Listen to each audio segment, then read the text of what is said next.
কালিয়াগঞ্জ বিধানসভা কেন্দ্রেও সকাল থেকেই সুষ্ঠুভাবে চলছে ভোট। কেন্দ্রীয় বাহিনীর নিরাপত্তায় প্রতিটি বুথে ভোট দেন ভোটাররা।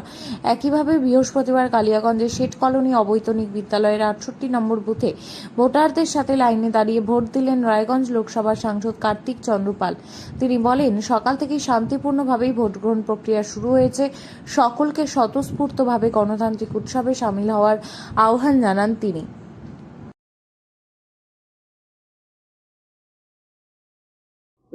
গণতন্ত্রের সবচেয়ে বড় উৎসব ভোট, সেইখানে আপনি লাইনে দাঁড়িয়ে সাধারণ মানুষ ভোটারদের সাথে ভোটে অংশগ্রহণ করলেন, কি বলবেন? না, আমি আজকে সাধারণ নাগরিক এবং আমি একজন ভোটার। সেই ভোটার হিসেবে যে ইসিআর গাইডলাইন আছে সেটা মেনে আমি লাইনে দাঁড়িয়ে সবার সাথে ভোট দিলাম এবং গণতন্ত্রের যে এই মহোৎসব চলছে সেই মহোৎসবে আমরা সবাইকে আহ্বান করব যে সবাই তার মতদান করুক। এটা মানুষের গণতান্ত্রিক অধিকার এবং সেই তার গণতান্ত্রিক অধিকার প্রয়োগ করুক। আপনার আন্ডারে তো 7টি লোকসভা বিধানসভা কেন্দ্র, কীভাবে সারাদিন কাটাবেন? না, সারাদিন বলতে ইসিআর যে গাইডলাইন আছে আমি সেটাই মেনে চলবো। এমনি সবার সাথে ফোনে যোগাযোগ হচ্ছে, কার্যকর্তাদের সাথে কথা হচ্ছে, এই অবধি ঠিক আছে। সকাল থেকে ভোট কেমন শুনছেন? না, এখন অবধি তো কিছু বিক্ষিপ্ত আমি সমস্যা শুনেছি আমাদের রায়গঞ্জে, তাছাড়া বাকি আমাদের এখানে ঠিকঠাক আছে। বেলা বাড়ার পরে দেখা যাবে কি পরিস্থিতি হচ্ছে। তবে প্রশাসন সতর্ক রয়েছেন, ইসিআই, এবং তাদের মুভমেন্ট খুব ভালো হচ্ছে।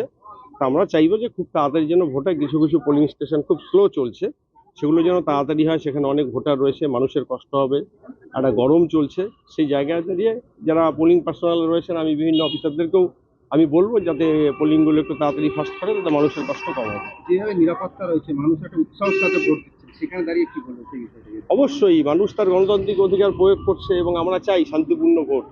রাজনীতিতে বা বিশেষ করে যে কোনো রাজনৈতিক দল ক্ষমতায় আসতে পারে, যে কেউ জিততে পারে, কিন্তু আমরা চাইবো কোথাও যেন মানুষের গণতান্ত্রিক অধিকার প্রয়োগে বাধা না হয়, মানুষ যেন স্বতঃস্ফূর্তভাবে একদম সুন্দরভাবে ভোট দিতে পারে, কোনো রকম হুমকি বা কোনো রকম অশান্তি ছাড়া। চৌঠা মে কি আশা করছেন? অবশ্যই ভালো আশা করছি, কারণ পশ্চিমবঙ্গের জনগণ তৈরি আছে।